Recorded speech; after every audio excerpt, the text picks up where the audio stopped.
Hey, good morning, good evening, good night. What's crack-a-lackin' in YouTube land? YouTube landia. Some YouTube landia. Let's wake everybody up.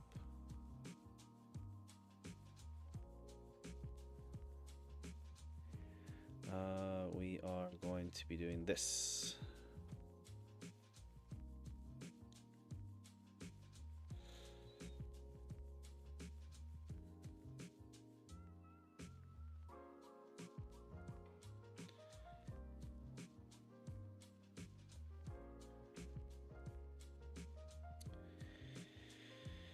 Okay, there's that. There's this as well.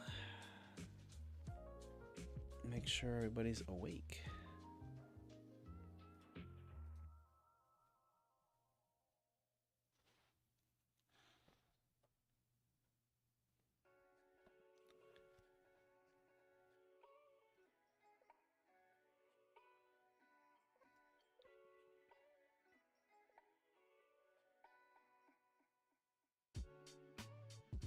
Okay, don't scare me like that.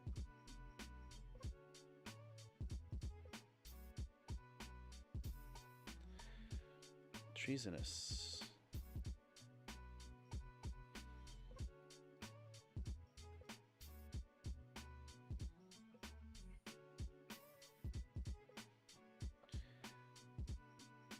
We'll leave that out. We're done with this one. We're here now. Papa wheelie.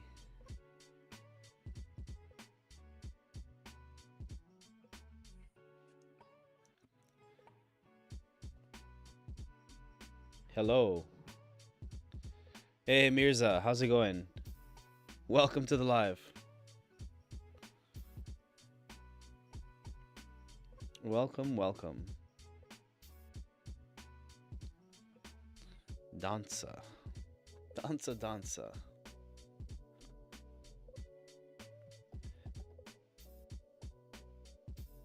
What time is it in Singapore right now?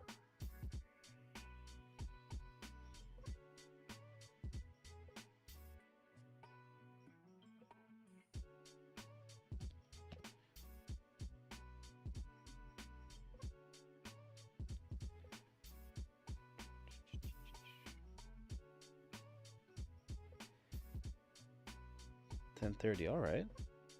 All right. So it's kind of late. This is like your late night show right now.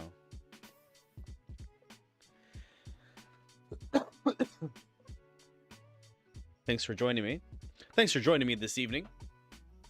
I always start off the sessions by saying good morning, good evening, good night. So thanks for joining me this evening.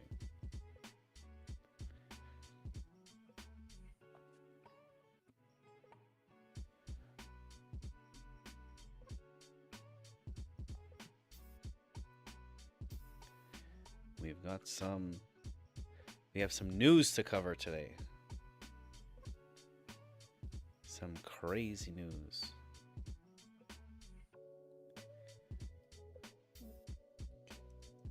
Good morning, good evening, good night.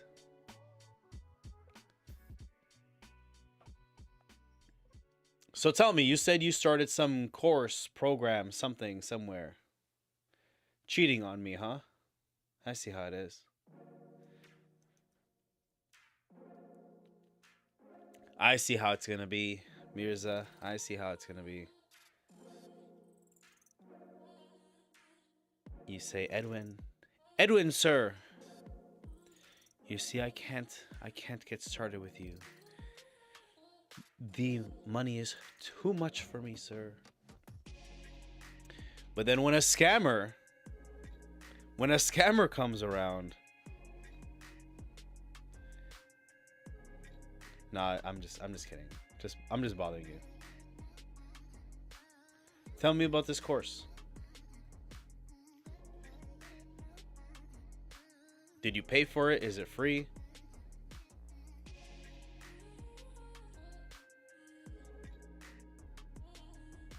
What are they teaching you? Let me guess.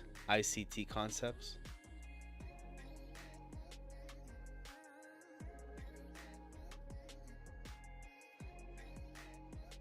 How much did they charge you?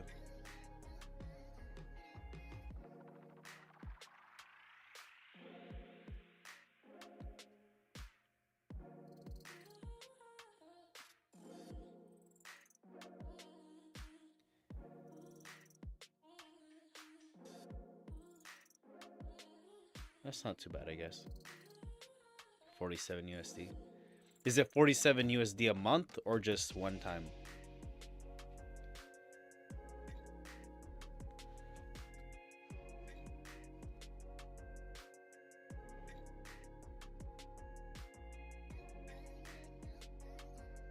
Okay, that's all right. As long as you learn what you're looking for.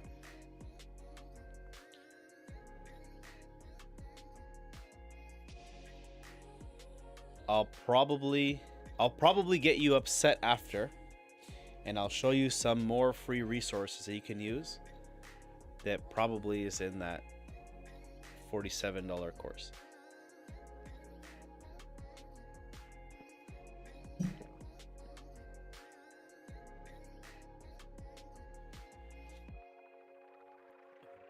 Here, 1, 2, 4.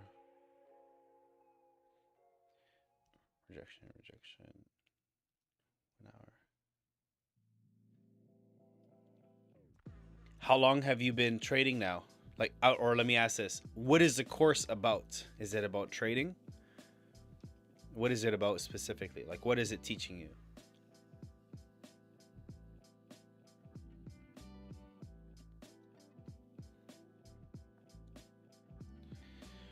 It's like the traffic lights forex trading. I've never heard that ever. Trading, it's about understanding market first. Now I get some understanding. It's more about basic plus mindset. Okay. Well, like I said, 47 isn't too bad. I'll show you some more stuff you can use, okay?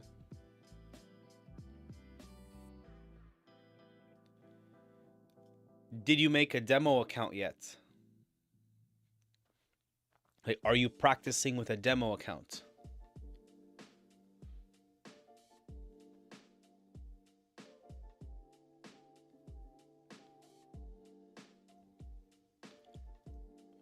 Hour.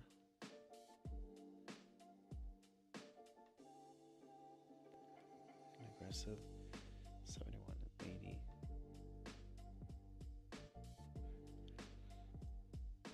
Not yet. I discussed strategy. Okay. You know demo account is free, right? You can make a free demo account.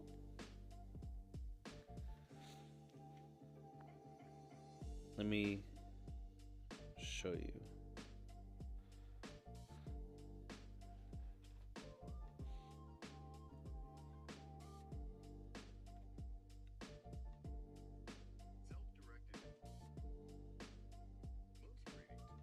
Have the video here somewhere.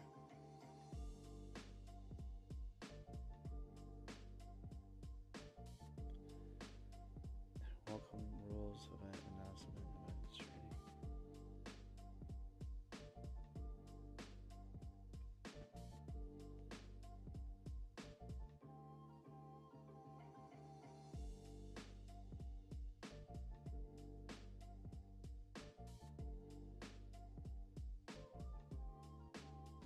Here, I'll find it.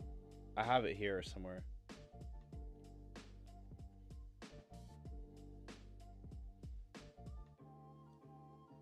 If it's not there, let me check the welcome.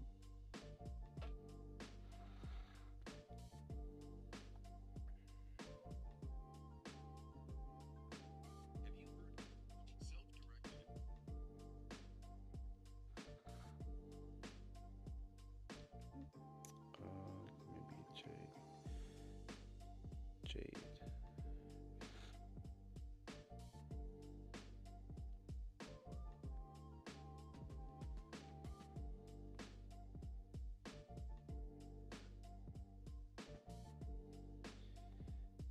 that one.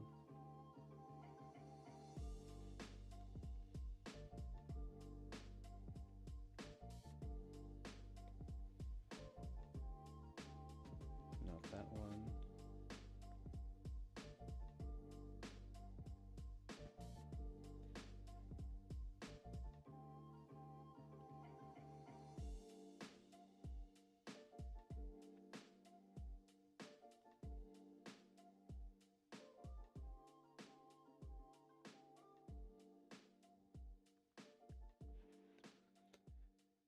What's crackin', Fahad? Let me find that video for you, Mirza. I've never heard of Damien Carbawake. Where is that? I made a tutorial a while ago.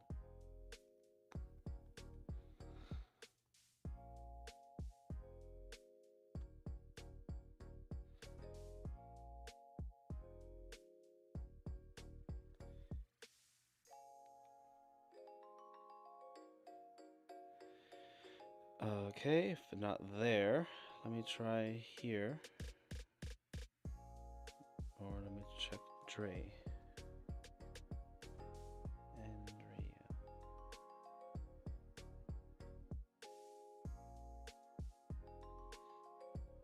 Okay, I'm gonna drop it. I'm gonna drop it in the chat.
Just watched Interstellar.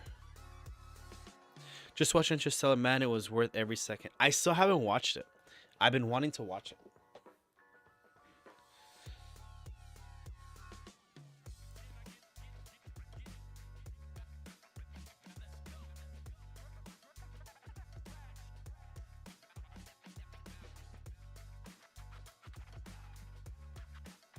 I would like to watch it. So what time is it over there? Here it's 9:35 a.m. Speaking of which, before I forget, news just dropped 5 minutes ago. Not really big deal. 10 a.m. we have the bigger news coming. And my YouTube video that I made on my other account, on my other channel, gets released also at 10 a.m. We'll see if we can watch Powell live again. So cross your fingers. Fahad, you watch Interstellar. The audio, the music from Interstellar is by, I don't know if you would call him a composer or not, Hans Zimmerman. Hans Zimmerman. H-A-N-S-Z-I-M-M Zimmerman. Look it up. Hans Zimmerman. He did a lot of like big movie audios, like songs. Here they have like orchestras where they play all of his music. It's really, really good. He did like Batman also. And I forgot which other ones. If you go on YouTube and you look up Hans Zimmerman playlist, you'll appreciate it. Okay, Hans Zimmerman. Let's see if I can pull it up for you.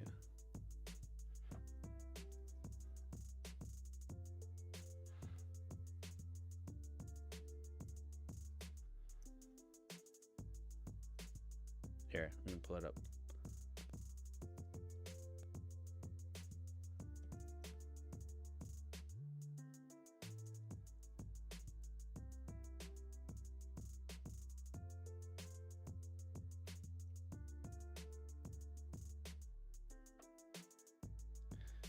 Best of Hans Zimmer.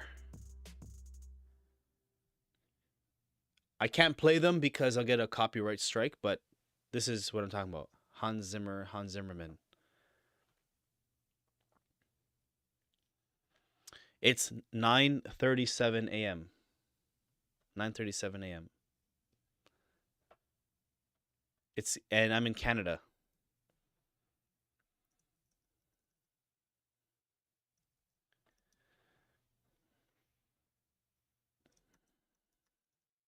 Toronto, Canada.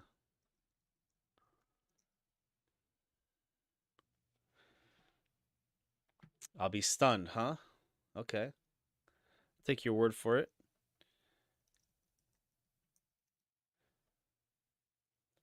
Fahad, meet Mirza. Mirza, meet Fahad. No, I'm in Canada. Toronto, Canada. Info or disclose.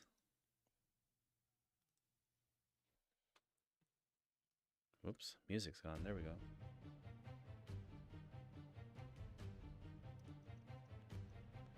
Nation News.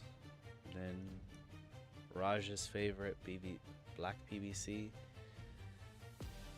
Then we got Bloomberg.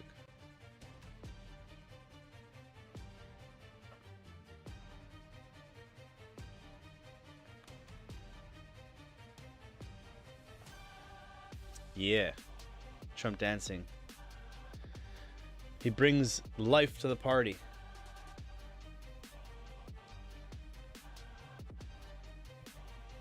In the Telegram channel, I dropped the video on how to make the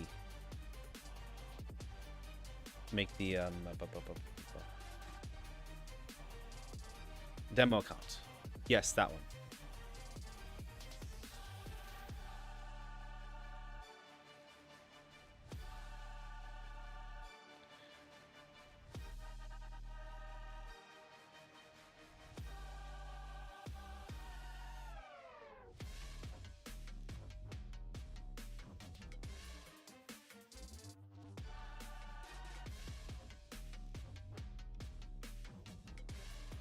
When you make your demo account, make a $3,000 demo account. Don't be making $5,000, $10,000, $50,000, $100,000. Don't do that. It's very important that you do $3,000 when you're starting, okay? You're practicing. If you've never seen that kind of money in your bank account and you've never played with that kind of money, don't even touch anything higher than $3,000 for a demo account. Your brain can't register the reality of what it's like to manage that kind of money. And the entire game here is about training your mind. And if you start training with something that's already imaginary to you, you're not going to take it serious.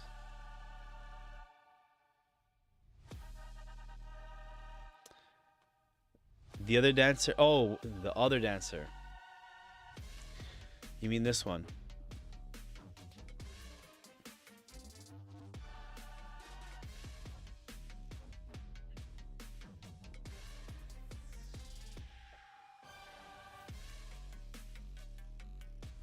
Yes, 3,000 account for a demo. Okay, when you're making the demo account, use a $3,000 demo account.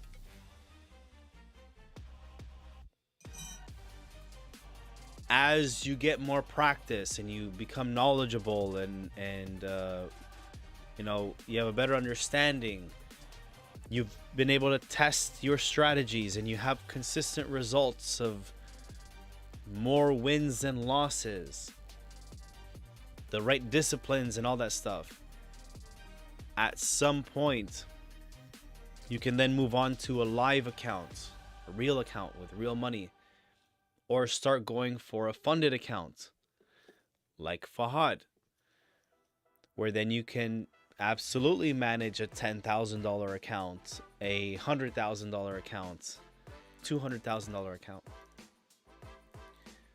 Because then you have all the disciplines in place and the amount of money doesn't matter anymore. So start with the $3,000 account. And if I'm wrong with the mentality and the disciplines, Fahad will even correct me right now.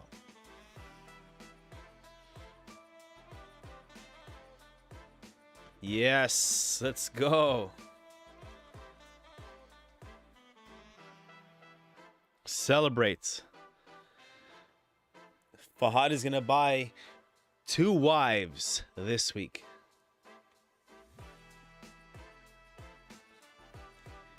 He's gonna buy 1 wife to wash his wig and another wife for Valentine's.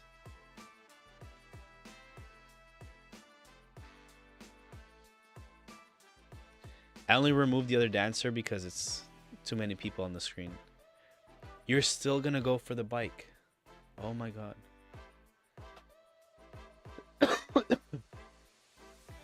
Okay.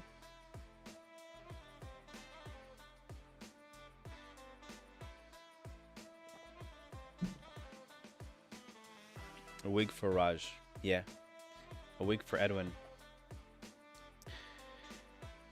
Can I give a suggestion, Fahad? Because what I'll suggest is not that expensive. In where you live, look up a precious metals dealer. Okay? And I would like to encourage you to go and buy an ounce, 1 or 2 ounces of solid silver. It could be in a round or in a bar, like what I have. Buy 1 or 2. Take you to the police. No.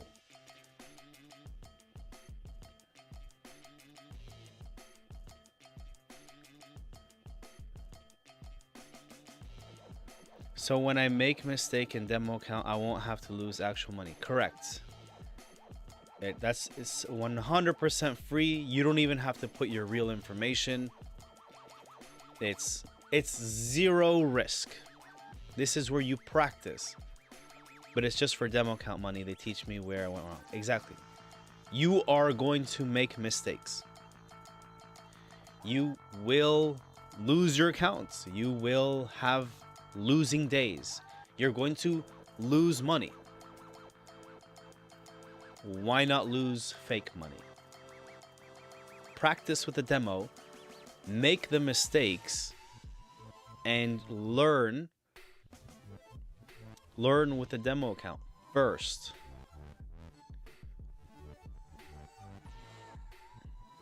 They'll ask where his money coming from. Fahad, it's not that expensive. An ounce of silver. Look at silver. XAG. It's $32 an ounce. The bike is worth more than this. That's why I said 1 or 2 ounces. The premium on this will be maybe $40 US. An ounce of gold. Okay, cool. But do you have $3,000 US ready for it?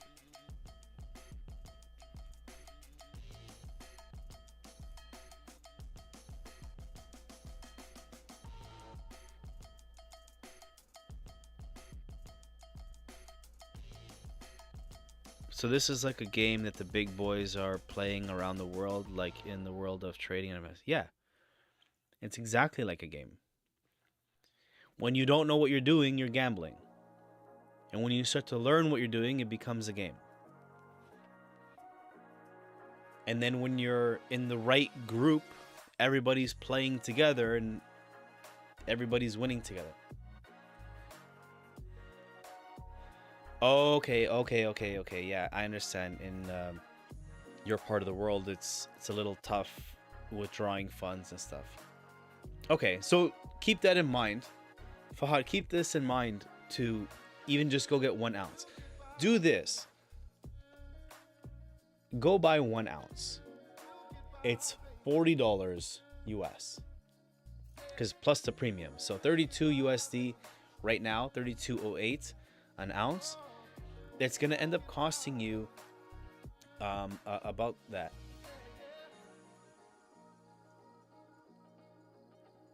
Toronto.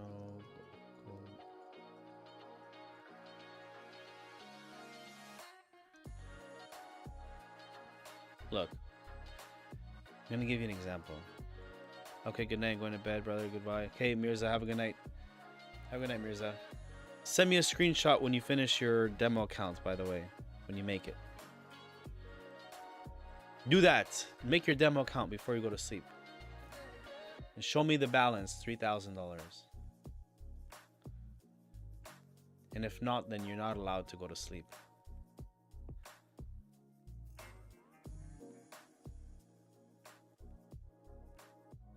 Okay, look. For Fahad. Here you go, Trump coin. 2 ounce silver Donald Trump. Round.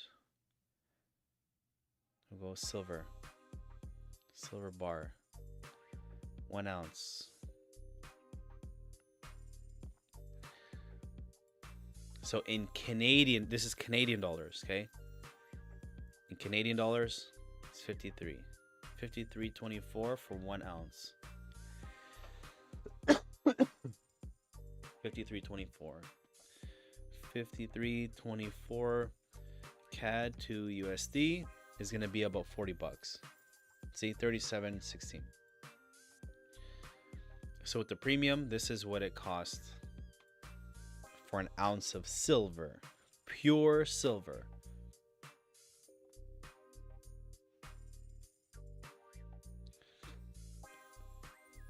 Bangladesh precious metals dealer.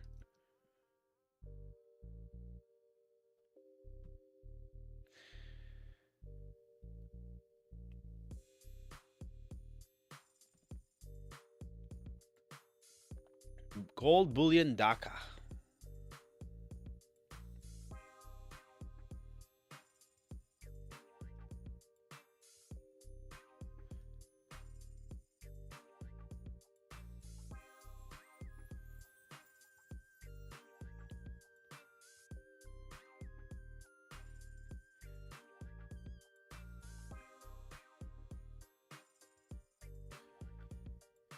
First, let's make sure that this is like somewhere near you. Is this near you? East region, Cameron. I don't know. So you're gonna have to tell me if this is anywhere near you. Okay, so this is somewhere near you. Okay, perfect. So gold, our products. So they only have gold. Don't buy diamonds. Okay. I don't give financial advice. Or try not to. Please do not buy diamonds. Do not. No matter what, do not buy diamonds to invest. To buy for your girlfriend or your wives, no problem. Go ahead. Do not buy diamonds. They don't have silver. Interesting. You can buy gold dust. Gold Bar is a virtual gold product that offers consumers a convenient way to purchase gold. What a ripoff. Open your door to the world of fresh collection of gold.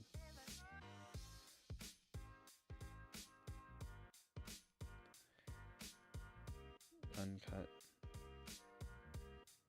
No, it's not uncut. Okay. Come on.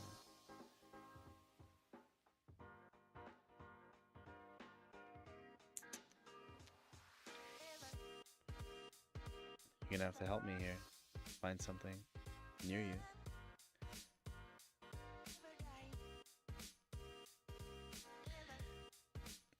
Gold. Silver.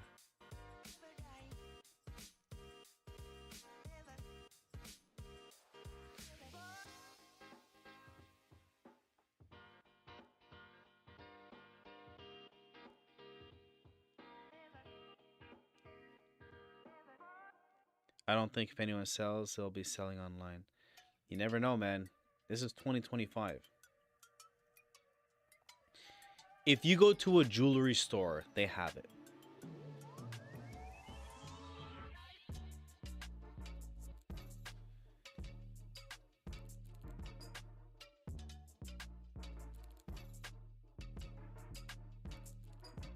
Okay, cool. That's a start.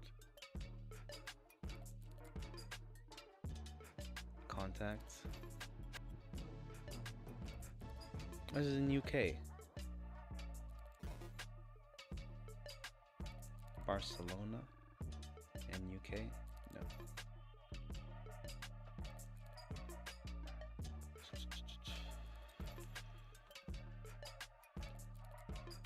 This is what we need. Right here.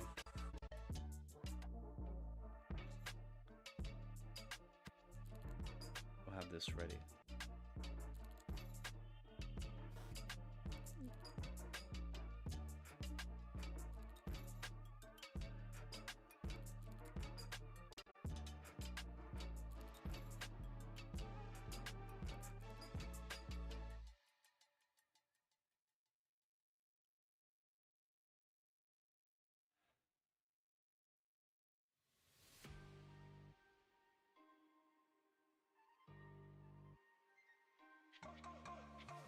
Today's highlights. Let's check it out. Let's check out what today's highlights are.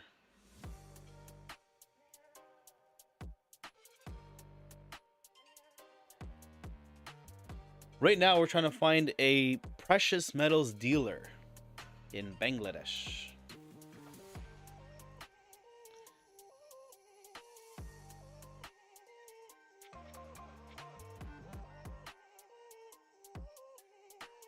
Yeah, it's a start. Dhaka, Bangladesh. Favorite BBC highlight? Yeah. Exactly. BBC highlight right here. See?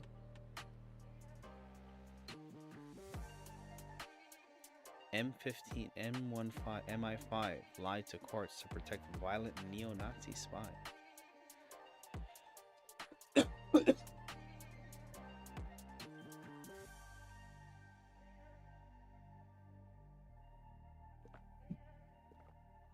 Loading indeed.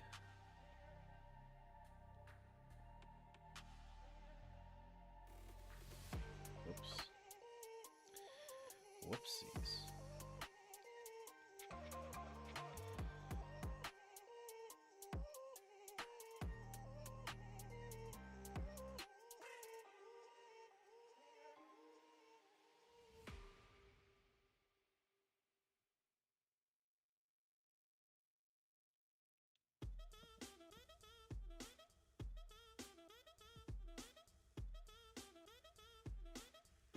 Okay, so these places must have websites.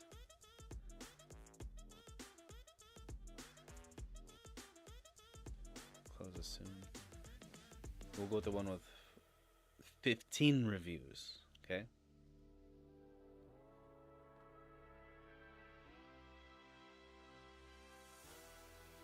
Okay, I don't care about jewelry store.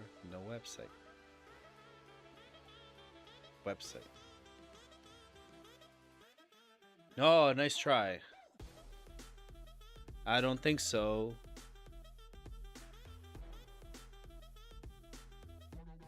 You guys have the good gold over there.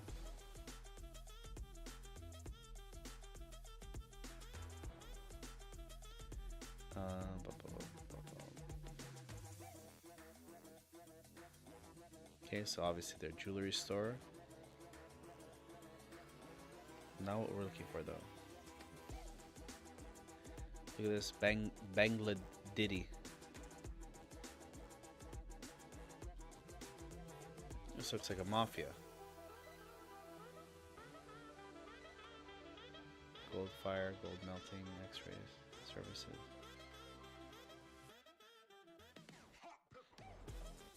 Bangladesh. You know what they say? No Bangladesh.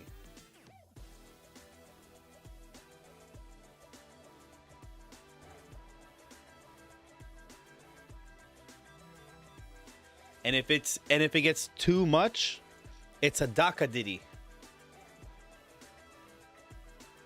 That must be a Dhaka Diddy.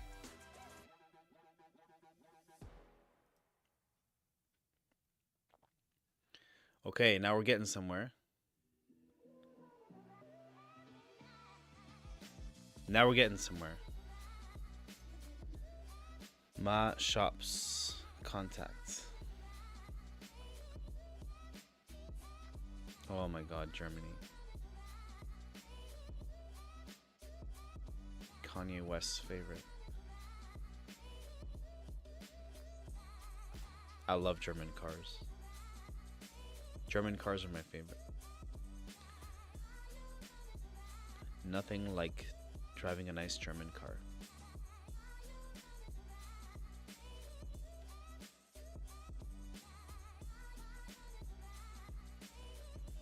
We'll find you a place.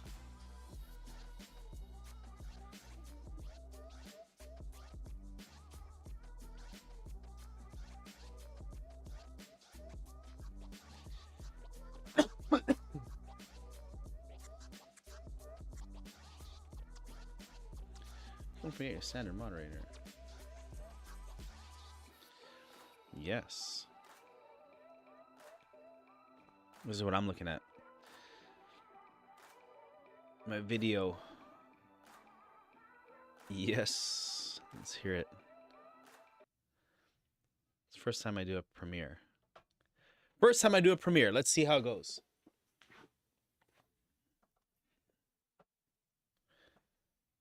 One minute. Countdown. I wish it was a countdown. How does this work? Do I have to like drop it myself? Or does it upload itself? Oh, there we go. Oh, that's how it works. And then it's a 5-minute timer from here. That's so cool. It's my new YouTube channel. Nothing to do with trading. Okay, all business mindset.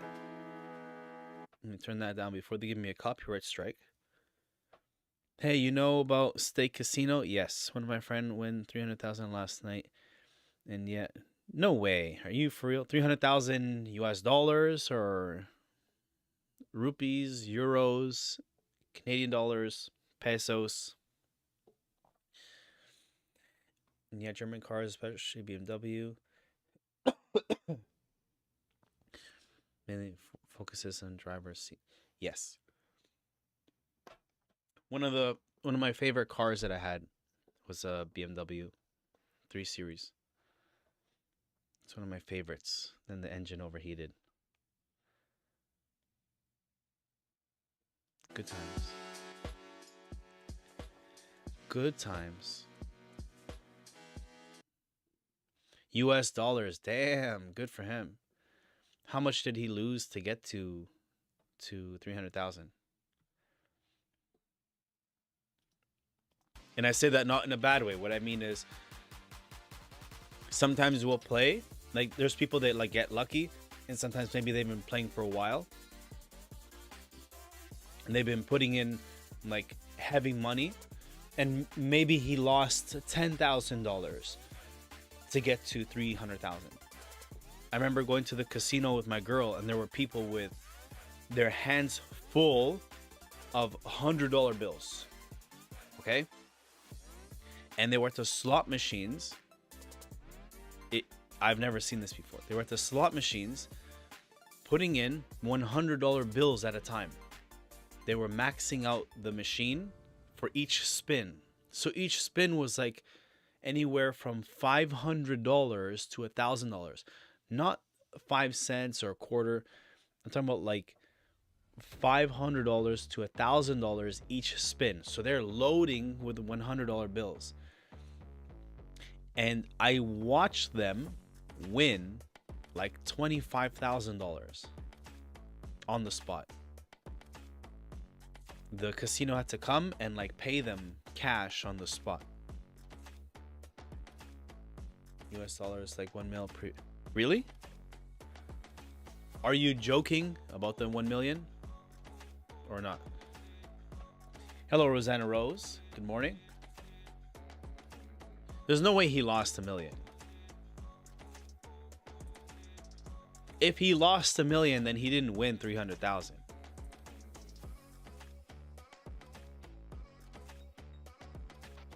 Oh, they're testing fire alarms in the building. Nope, that's not a test.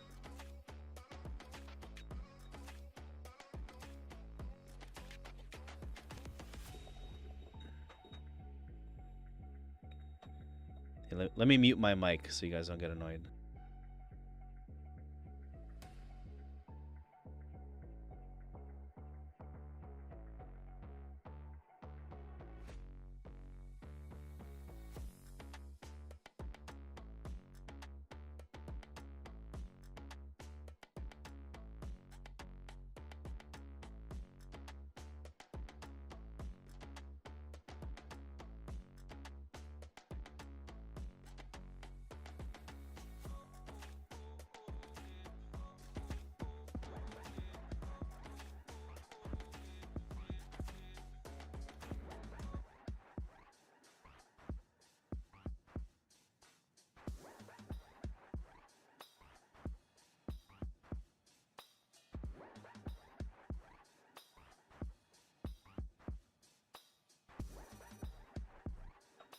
Hey, here we go.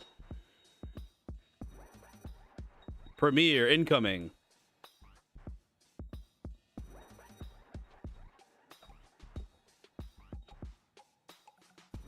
Incoming message from the big giant head. Oh, you can't hear the fire alarm.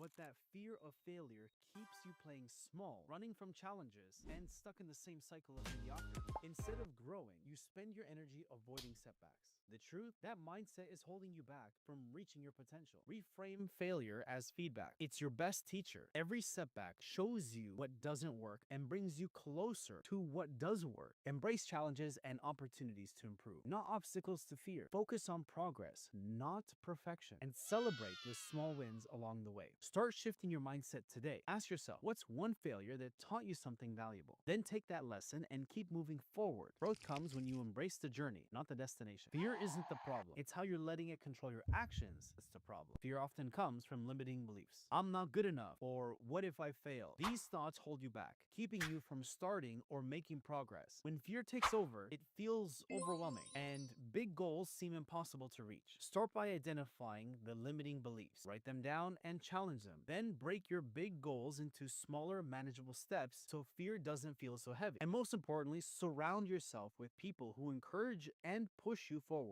A strong support system can silence the doubts that fear brings. To take control of your fear today, write down one belief that's holding you back. Break your next goal into small steps and share it with someone who will hold you accountable. You're stronger than you think. Perfection is the enemy of progress, and it's probably holding you back. Too many entrepreneurs wait for the perfect moment, that perfect plan, but that moment never comes. Fear of imperfection leads to hesitation and self-doubt. Setbacks feel crushing, and it's easy to overwork how far you've come already. This mindset keeps you stuck chasing perfection instead of progress. Accept that failure is part of the journey. It's actually how you learn to grow and improve. Start building resilience by focusing on bouncing back, not just staying down. Celebrate the small wins, no matter how insignificant they may seem. Recognizing progress, even in tiny steps, is what builds real confidence over time. It's not going to happen overnight. Stop aiming for perfect and start aiming for progress. Confidence isn't about no failures. It's about learning how to rise every time you fall.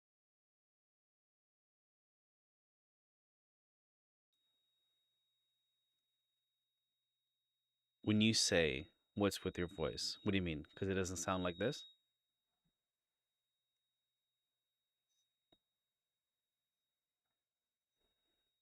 They're testing the fire alarm, so I have to keep this muted.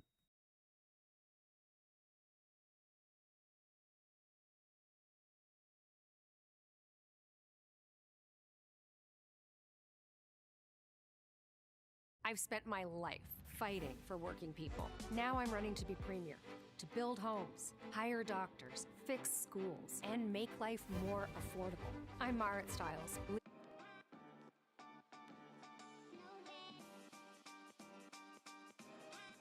Of course, it's going to sound different. Have to clean up the audio for the video.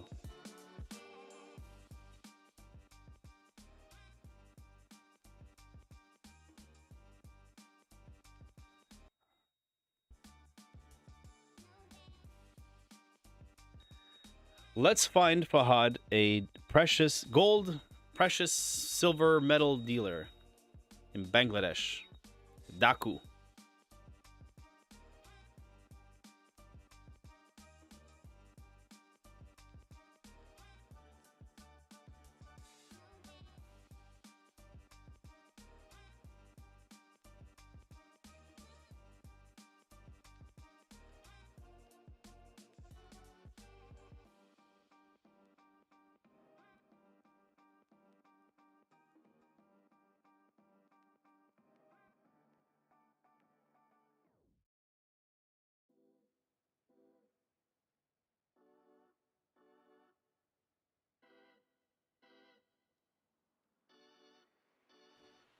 Oh, finally. The alarm's gone. Thank you. Thank you very much.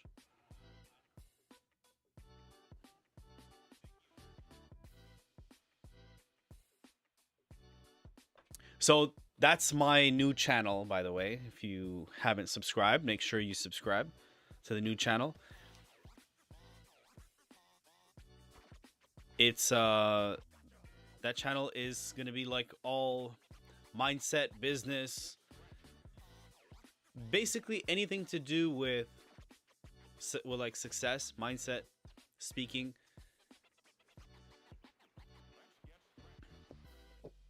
Probably like almost nothing to do with trading. If I talk about investing there, it'll just be about like mindset of investing, but I won't be talking about trading there. Yes, the link right here. This is the link.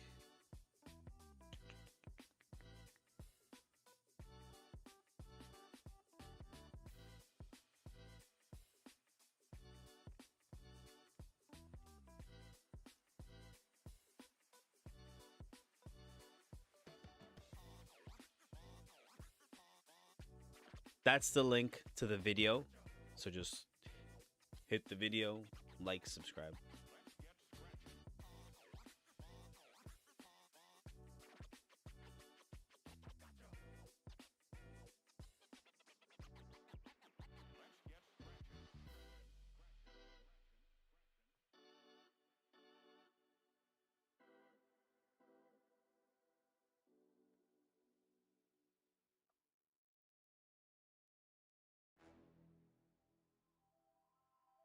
Where were we? 10, 11.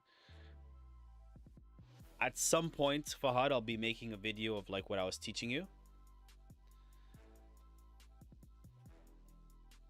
The like 3 steps of networking and stuff. You want to see my garage? There's nothing in my garage.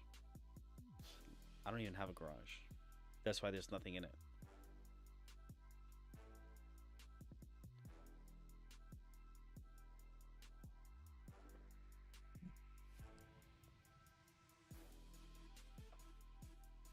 So topics like what I was teaching you about like networking, those like 3 steps of networking, I'll make a video like that so like other people can learn. That's what that channel is for.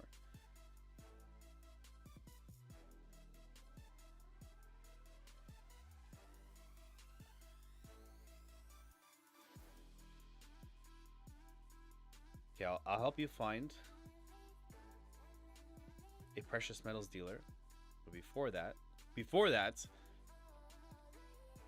let's look at some news.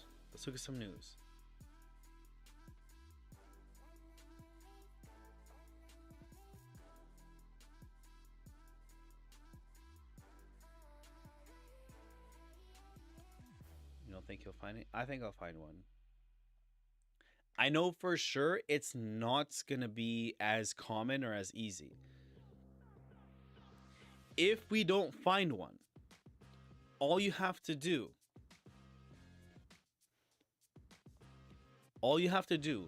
is go to a jeweler, somebody that sells gold and silver jewelry, and tell them you just want to buy an ounce. If you show them the picture, they'll get it because they know where to order from. They order it. That's how they make their jewelry, because they order that in bulk. So, can you get it in Bangladesh? Yes. Yes, you can. You just have to go do it. Either we find the precious metals dealer, or you get it straight from the jeweler.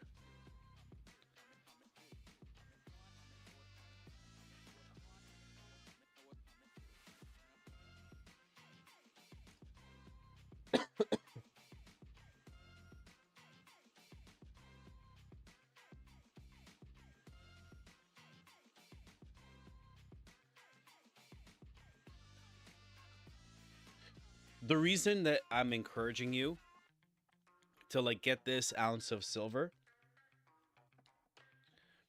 is because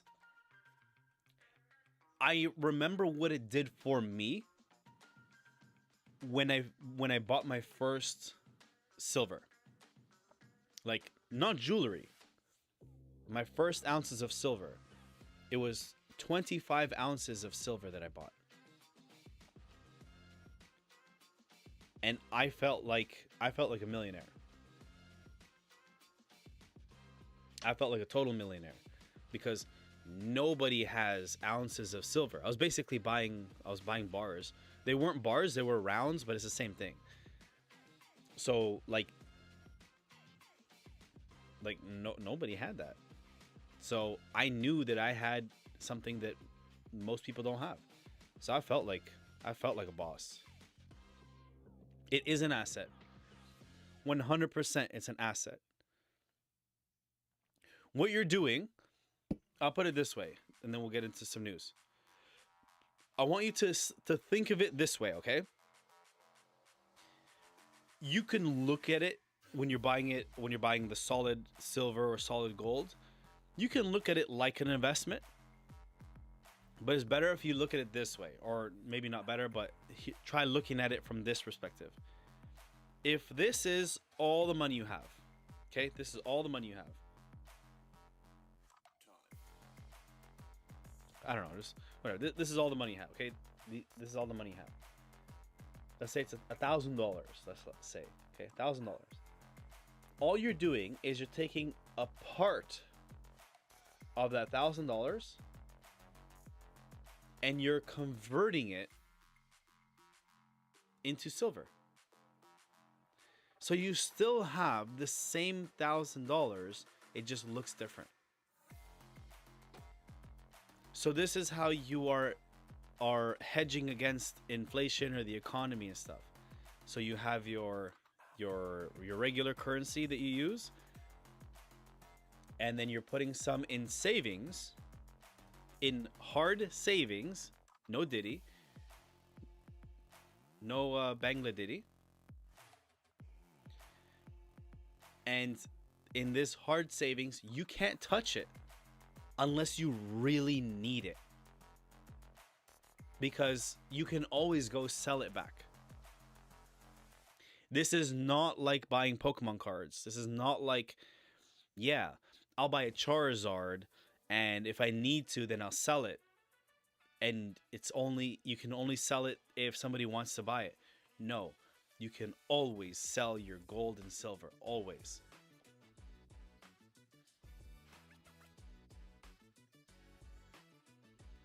Which class you driving now? Is it G, M class? G. I don't drive a motorcycle.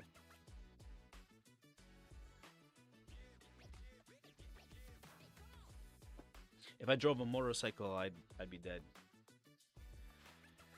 And I say that because I know myself, and I'd be too crazy.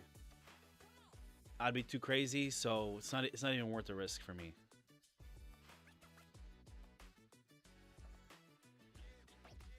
I'm crazy enough to go bungee jumping or skydiving. And at least that has a safety to it.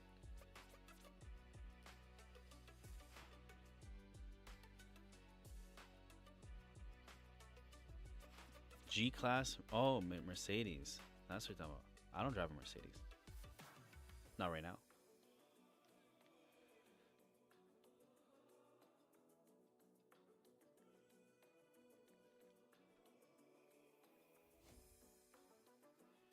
Okay. So you understand what I'm saying about the silver? So made me feel like $1 million. And it's just look at it like another way of saving your savings, securing your savings. Think of it that way, okay? Promise you. And if you're a trader that trades precious metals,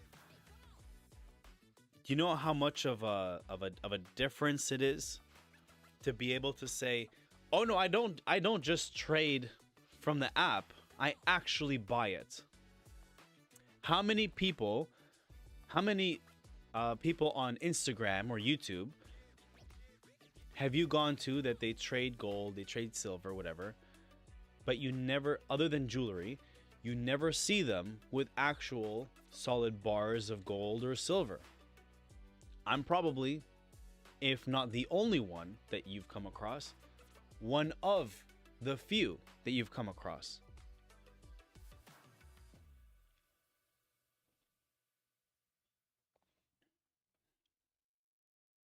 So it's a whole different flex to be able to say that. In you in Bangladesh, to be able to say, yeah, I actually have ounces of silver. Ever drove it? Yeah, absolutely. They are like driving on clouds. Believe it or not, and I always found this interesting, the high-end Lexus, they drive and handle slightly better than the high-end Mercedes. The high-end Mercedes, I've never been a fan of the delay on the gas pedal. Kawasaki Ninja H2 fits you. Probably.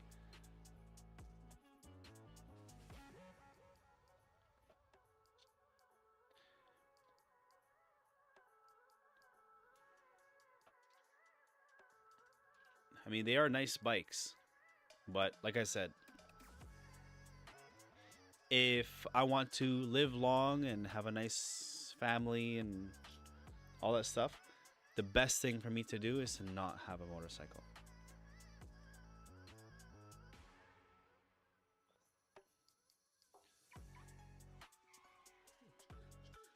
Oh, let me make sure we don't see that Kanye article. I'll get banned. This is Fahad's news right here. Breakthrough as Oxford scientists say they've achieved teleportation.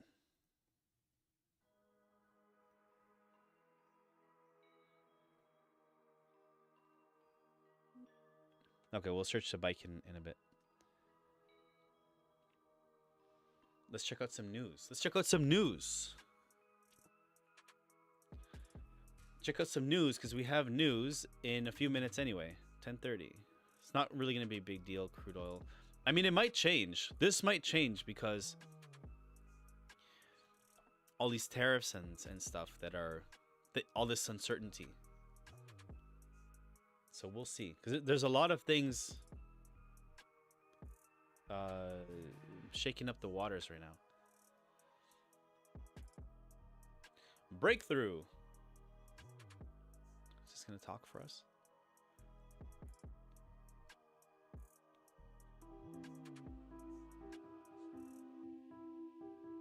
Oh my god, it's just music and we got to read it.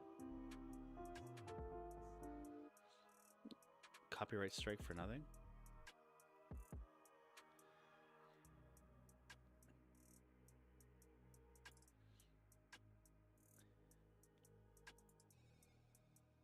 Scientists claim they've achieved a breakthrough in teleportation by beaming data between quantum computers.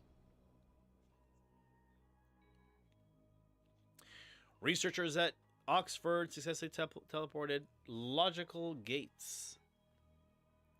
Bill Gates' cousin. Basic components of computer algorithm between two quantum processors separated by more than 6 feet using particles of light or photons. The scientists were able to form a shared quantum link between the two separate devices.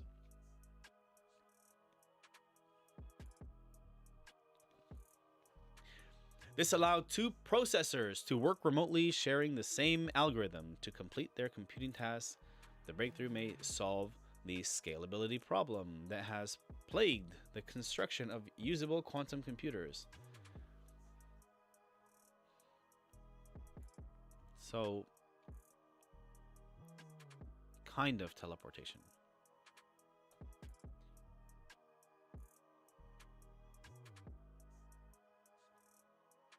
It's a start. It's a start.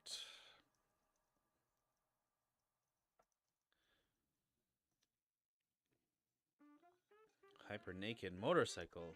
Raj, trying to get me canceled?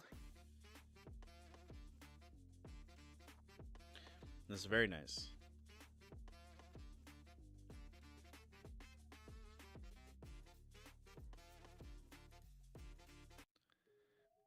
This I like.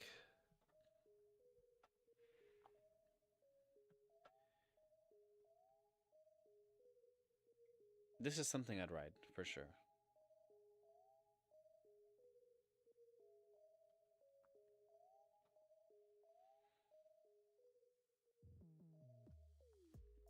But what about the Faggio?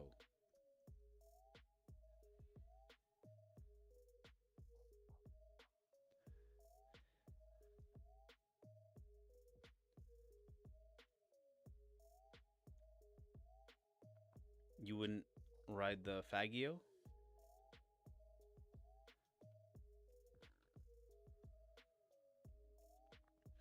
The Pegasi? That's what you need to get. The Pegasi Faggio.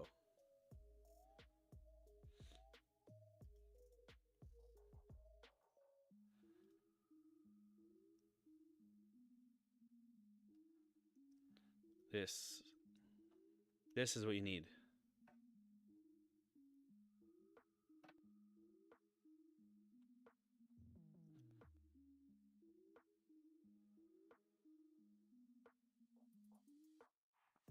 What is this bike, you may ask?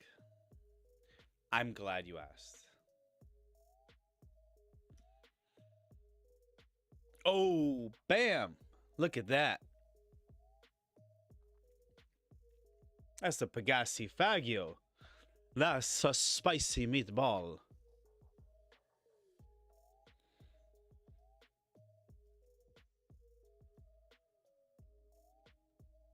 Look at this. Raj, imagine. It's Valentine's Day coming up. Fresh pair of leather sandals. Some gold bangles. Make them all wild. Matching helmets. Come on. Come on.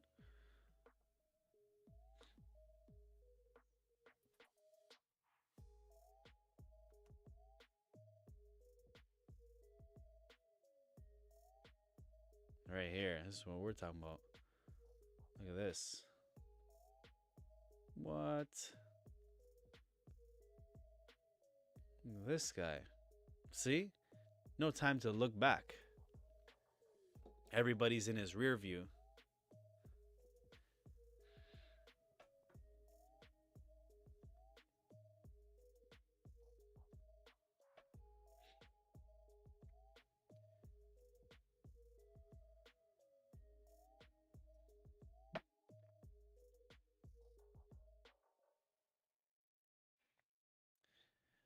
I don't know.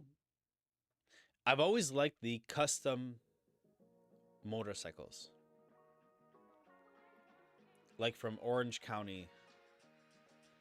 Like Orange County chopper sort of thing.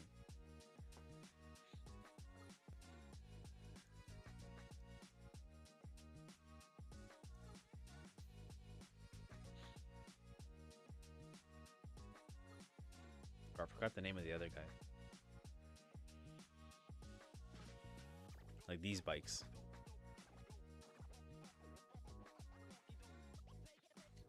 What? Jesse.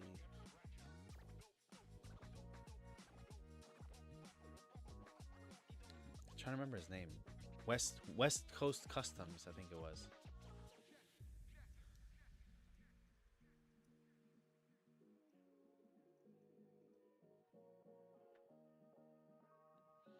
Yeah, West Coast Choppers.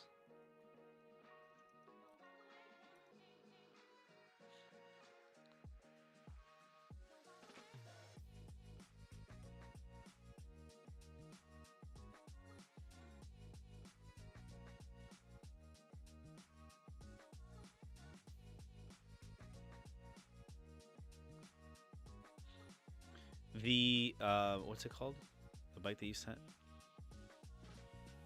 The Augusta. The Augusta's more my style. I'll have to admit that. The Augusta's more my style.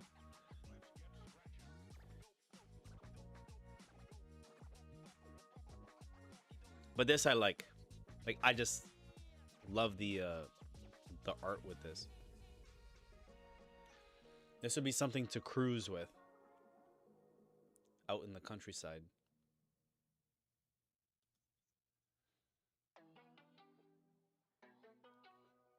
Picture quality sucks.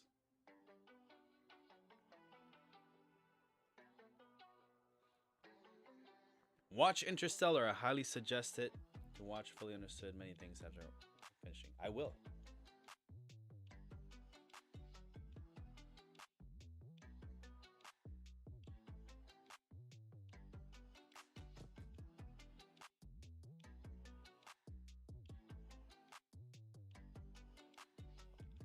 Like I said, Interstellar is a movie that I've wanted to watch, so I will watch it.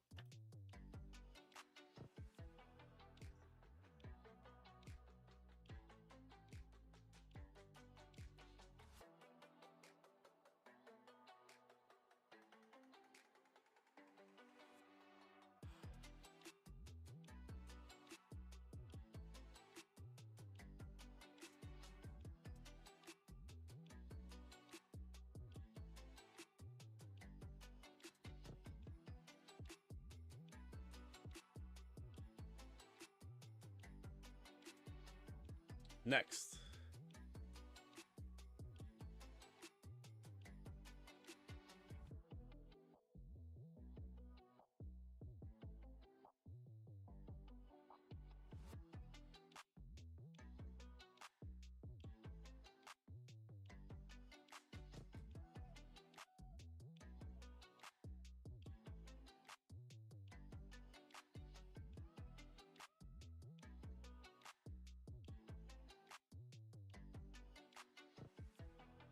The Faggio.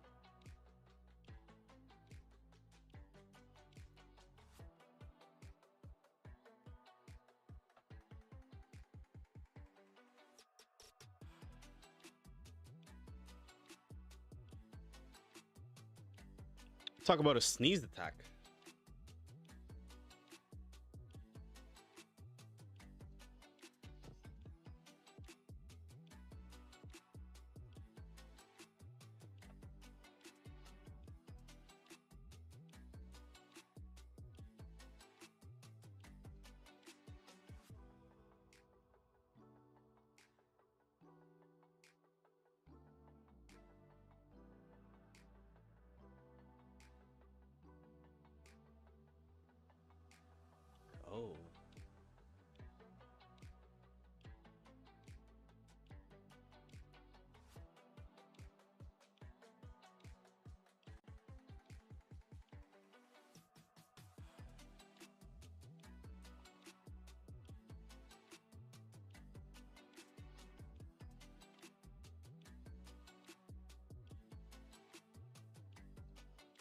Starbucks seeks to curb flood of mobile orders with app limits.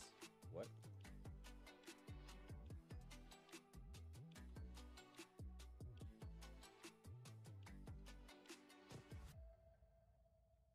Company reduces the number of items per mobile order to 12. It has also removed some customization options from the app.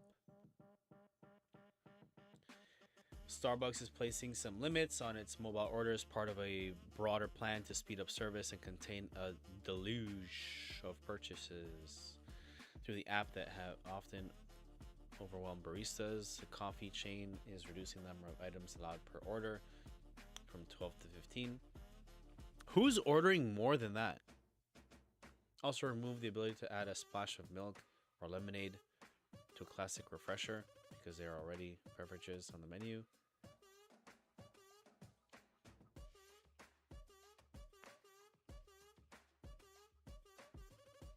Yeah, okay. Good for them. Good for them.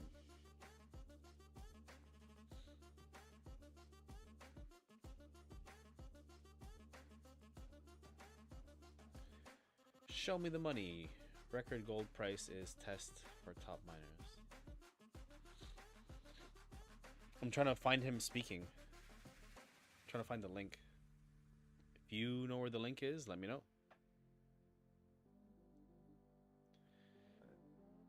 Let's see.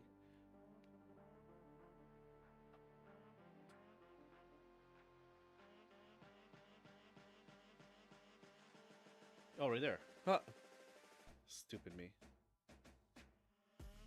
Stupid me. And attract a My broad, apologies. diverse range of talents to the table. That is the way we feel about it. And at the Fed, that is what we've been doing and will continue to do. Chair Powell, how will you ensure that the Fed continues to attract the best and most diverse employees? You know, we're institutions like ours, private and public, are in a constant contest to hire the best talent in the country. And we've all learned, I think, and certainly we have, that we will go anywhere to find that talent, and including places that we didn't go 25 years ago.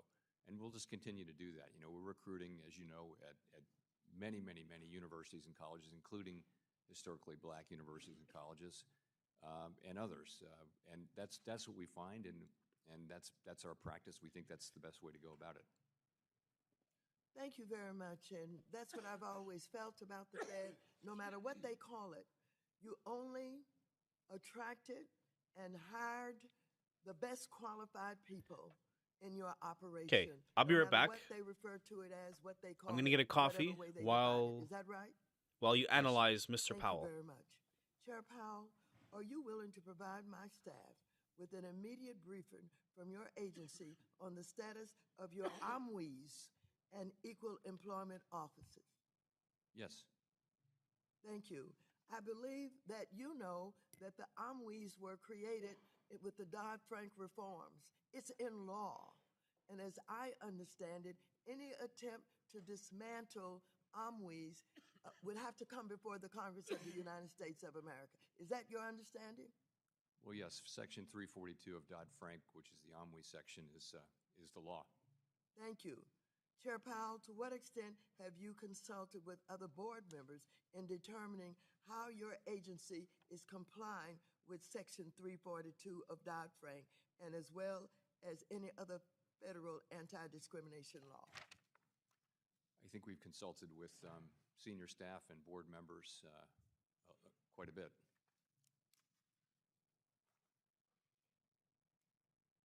Chair Powell, days after his inauguration, President Trump issued an executive order on digital assets, which includes a prohibition on central bank digital currencies, or CBDCs. The executive order banned any, quote, form of digital money or monetary value denominated in the national unit of account that is a direct liability of central bank, end quote. I'm concerned that this extremely broad definition could go far beyond CBDCs. Well, thank you very much. My time is up, but I appreciate your presence here today, and I appreciate your willingness to stand up for your right to Gentlewoman's be the time chair. has expired. And But I now yield back. Thank you. But I do invite the chairman to respond to the gentlewoman's question on CBDCs in writing. And now we turn to the vice chair of the full committee, Bill Heisinger, the gentleman from Michigan. Thank you, Mr. Chairman, and Chair Powell, good to see you again. You had talked a little bit about your review. I'm going to start there. Obviously, a lot has changed in the last 5 years. Pandemic, inflation, higher interest rates, name a few. However, I believe your dual mandate of maximum employment and stable prices should remain the ultimate objective. I assume you agree with that. Let the record reflect slight head nod on that, I guess. This committee is going to be very focused on monetary policy, and with my good friend from Oklahoma, Mr. Lucas, chairing a task force that I'm happy to be a part of, we're going to be addressing some of those issues. Chair Hill touched on some of the rules that have been discussed. I, for one, have always been particular to Taylor rule, but there's a number of rules. I know you go through those. At one point, I suggested that we could call it the Yellen rule with Chair Yellen. But there needed to be some sort of public declaration of what to benchmark against, and I still feel that that is of some importance. You outlined your timeline on this particular review, but I'm curious, do you believe that the last policy framework limited the Fed's response to raising inflation, something that you and I have talked about over the years?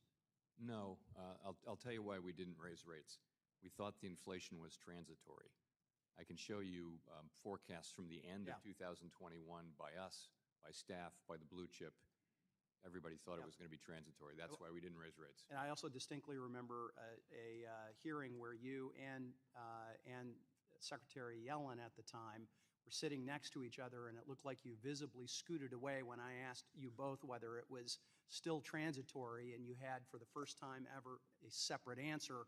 Her answer was yes, it still was transitory. You gave a very Fed speak answer of, we no longer believe the data shows that, so no. And to kind of go to Chair Hill's point, we think that might have been a little late on that. On back to the review, I'm curious, what sort of input are you looking for from the public and from Congress as you go into that review? So from the public, we'll do a series of Fed Listens events, which were very successful the last time. And it involves us sitting down and meeting with people, some of whom know a lot about what the Fed does, some of whom just tell you what's going on in their communities. It was really, it was a very successful part of our outreach last time. In terms of Congress, we'll keep you informed of our progress. We welcome anything you may offer. But it's a public. We're open to the public on this. It's a public review, as distinct from what we were doing before, and so we're welcoming views from all over. And not to get ahead of the chairman, but I look forward to us having more conversations about that with the working group. I want to switch topics and focus a bit back to the bank supervision. Michael Barr has stepped down from his position as vice chair for supervision effective at the end of the month. And whether, frankly, President Trump fills that position is entirely up to him. But in the absence of a vice chair for supervision, you're still working, I think, on it. I think your quote to the chairman was, "There's no time for a holiday." Now, this vice chair of supervision is a Fed governor that has, frankly, extraordinary powers and responsibilities. And ultimately, my question to you is, does the Fed really need a separate vice chair to complete its work? Now, I got here after the 2010 election, 2011, shortly after Dodd-Frank was passed. I know this vice chair position was created by Dodd-Frank. I've just been dealing with the echo effects now for the last going on 15 years of Dodd-Frank. Do we really need to have a separate vice chair of supervision? So for many years, as you know, we did our business without a vice chair for supervision. What that means is everything goes through the full board. And it was effective? I think it was, and also there was less volatility. Explain that. Why was there less volatility? Well, because you've got a group of 7 people on the board, and there will be some as appointments change. There'll be some changes in the approach to regulation, but putting it all in a single person, admittedly just to recommend to the board, can lead to sort of some volatility in these things, which is really larger swings in policy. Larger swings in the kind of things, and that's not great for the institutions that we want to regulate. We want to have a good set of regulation that doesn't doesn't swing back and forth very much. The question of whether it's a good thing to have in the law is really one for you. But I will tell you, we will, once Vice Chair Barr completes his term in a few weeks, we will continue on.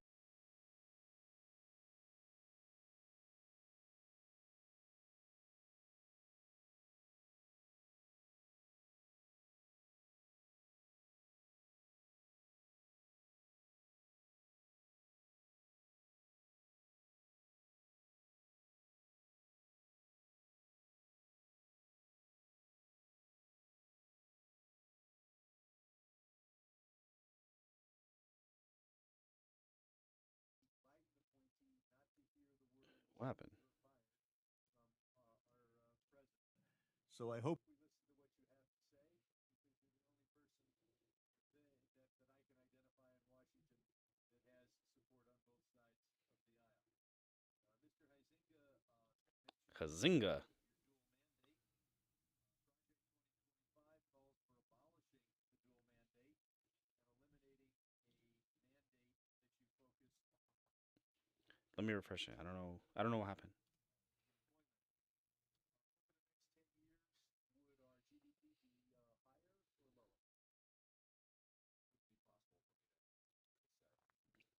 Make, subscribe. Trump. Does the fact that you focus on employment as one of your dual mandates lead to lower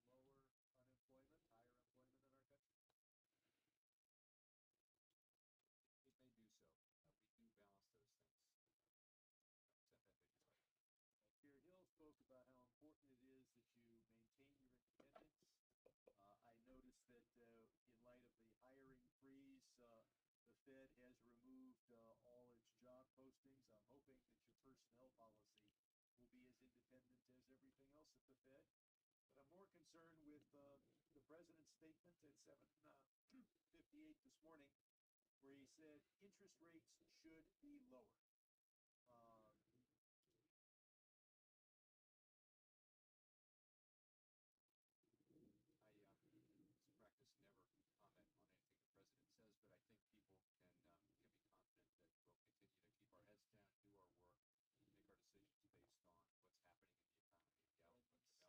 By elected officials. I'm trying to fix it. Don't worry.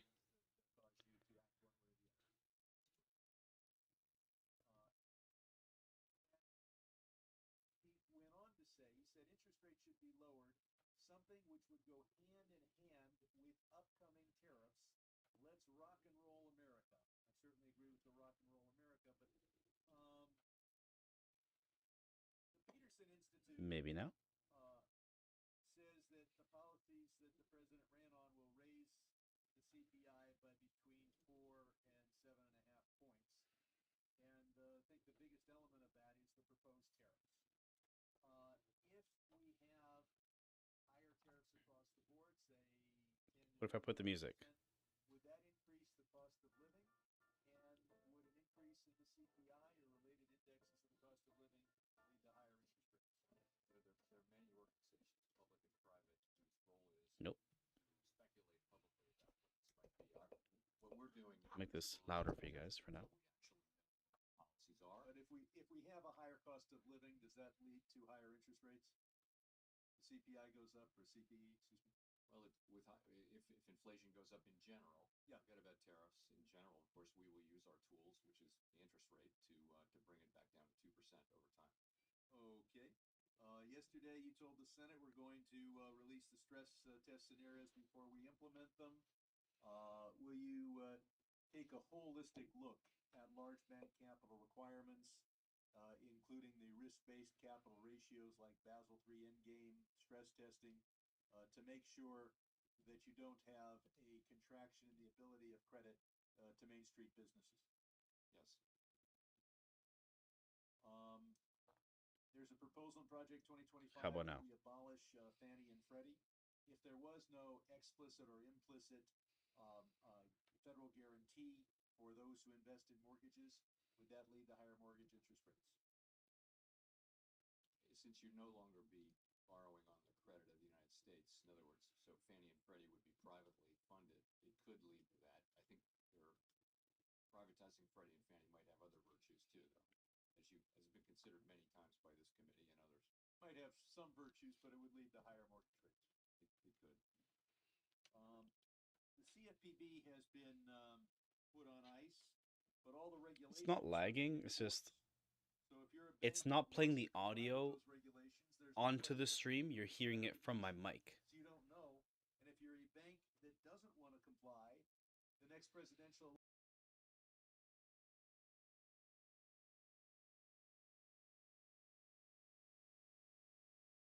cause confusion for banks.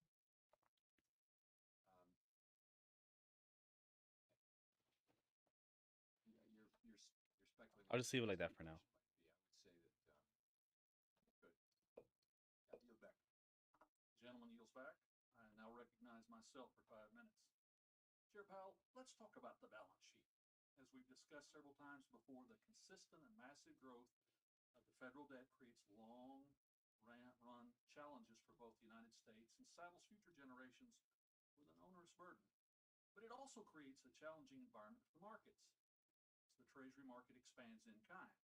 As the Fed engages in quantitative tightening, allowing the Treasuries to roll off, the Fed is careful to ensure that there are ample reserves for the balance sheet. Could you briefly discuss the conditions that determine the ideal level of reserves? Sure. So let me say that we intend to slow, and we have slowed, but then stop the process of shrinking our balance sheet at a time when we think that reserves are somewhat above the level that we judge to be consistent with our ample reserves framework. So what that means is we want reserves to be ample, meaning we don't want them to suddenly appear to be shortages of reserves. So we're going to think of where those shortages might appear, and we're going to put a buffer on top of that, because nothing good happens when there's not enough liquidity. So that's our overall framework. And right now we feel like all the evidence suggests that reserves are still abundant, which is more than ample. As you know, in early 2021, the Fed stated that it would invite comments on the supplemental leverage ratio. That has not happened yet. I've made the point that the growth of the U.S. Treasury market paired with a decreased willingness of banks to act as intermediaries is a major issue on the horizon. When former Treasury Secretary Yellen was before this committee last year, I asked her about the resiliency of the Treasury market, specifically about the wisdom of permanently modifying the SLR. She said it's something that the banking regulator should consider. Does the Fed plan to finally look at the SLR? Yes, I believe we will. I have, for a long time, like others, been somewhat concerned about the levels of liquidity in the Treasury market. The amount of treasuries has grown much faster than the intermediation capacity has grown, and one obvious thing to do is to reduce the effective supplemental leverage ratio, the bindingness of it. So that's something I do expect we will return to and work on with our new colleagues at the other agencies and get done. I think my colleagues are aware that over the course of recent times, literally we have 8 times as much debt to process, but only half as many major market makers. The Federal Reserve is not immune to politics. You, like every Fed governor, go through a lengthy confirmation process in the Senate. And of course, you're required to answer to Congress in hearings like this. I can trace a major political turning point at the Fed to the passage of Dodd-Frank, which greatly expanded the Fed's regulation and supervision authority. Chairman Powell, do you worry that the independence of the Federal Reserve's monetary policy function is in any way hindered by its role as a bank regulator? Can you do both? Well, we can and we do, and we'll continue to do that. Clearly, Can you do both? regulatory and supervisory side is more contentious in political circles, but we will continue to carry it out as best we can, and to do so in a non-political way as best we can. And clearly, that'll be a major discussion topic in the task force. In my remaining time, could you discuss the Fed's 5-year review of monetary policy? What are the categories of issues you think that will be helpful to receive feedback on?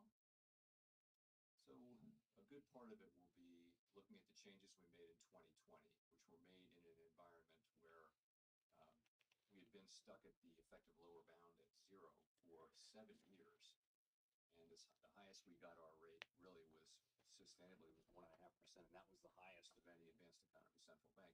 So He seems more relaxed today. We than yesterday. Would be stuck. So we were looking for ways to make up for that.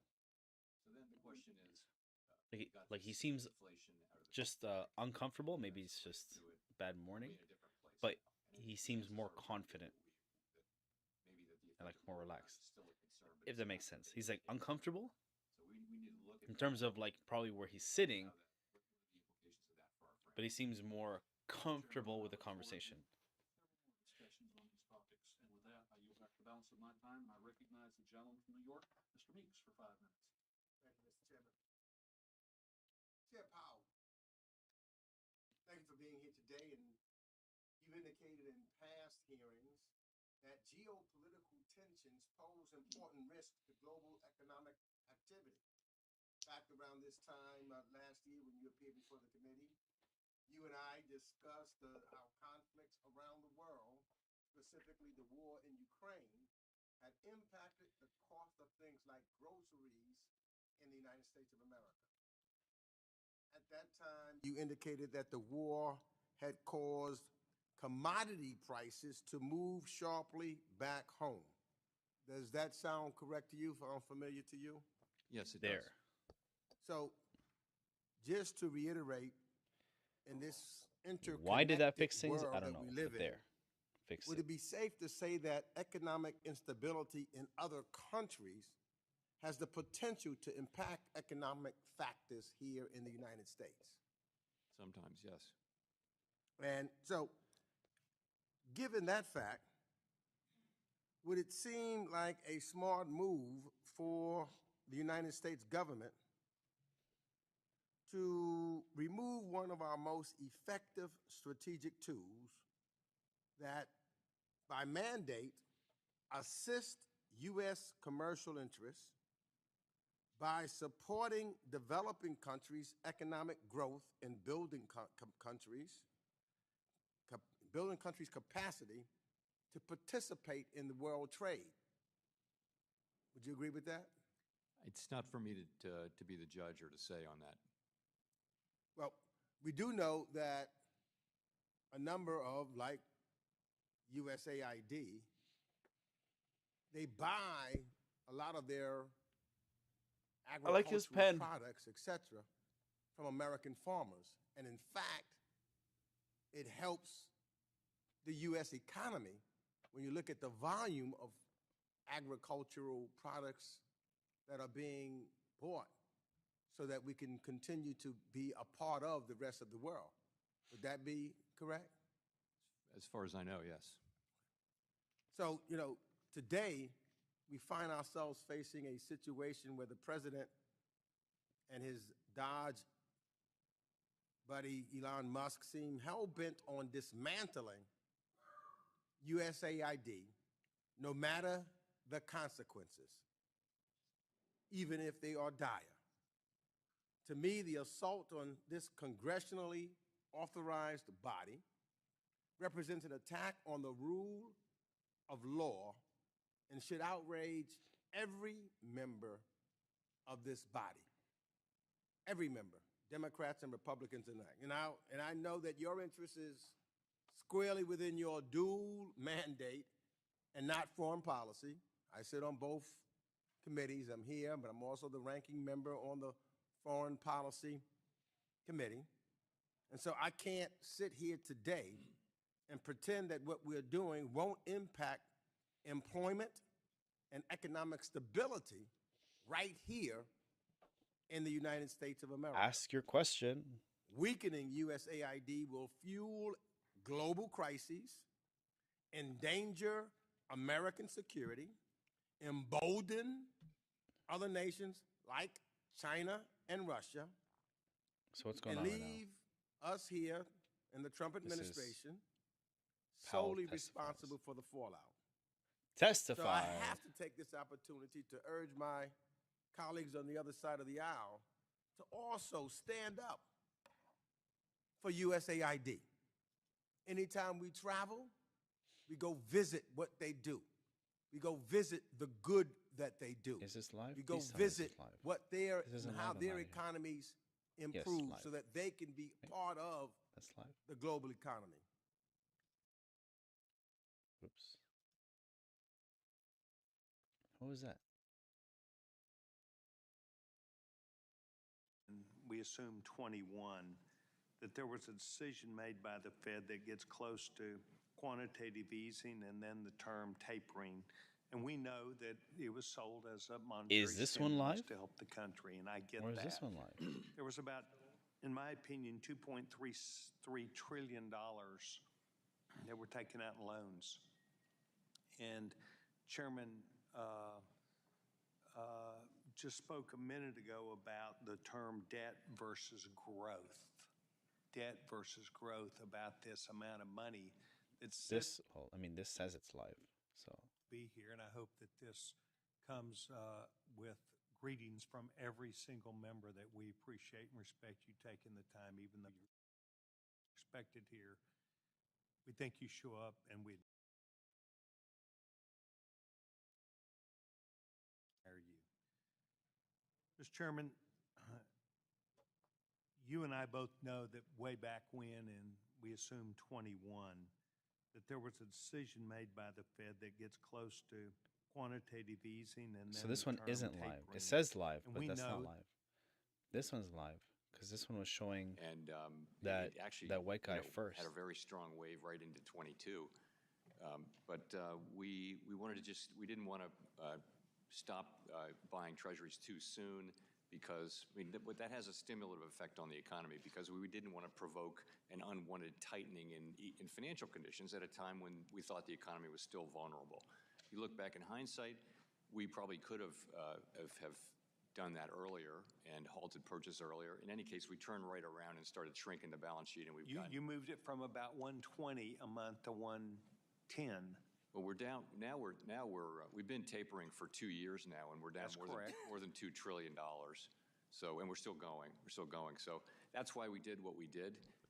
Tell me what that looks like in the longer term aggregate versus with what the chairman said, debt versus growth. Because we believe the debt remains and the growth is not equaling that ability to pay it back. So what happens is we borrow money to cover the spending that Congress has done. Our purchases don't affect that. We're basically issuing reserves, which is cash, and we're retiring Treasury Cash. securities. And the effect of that is to drive down long-term rates.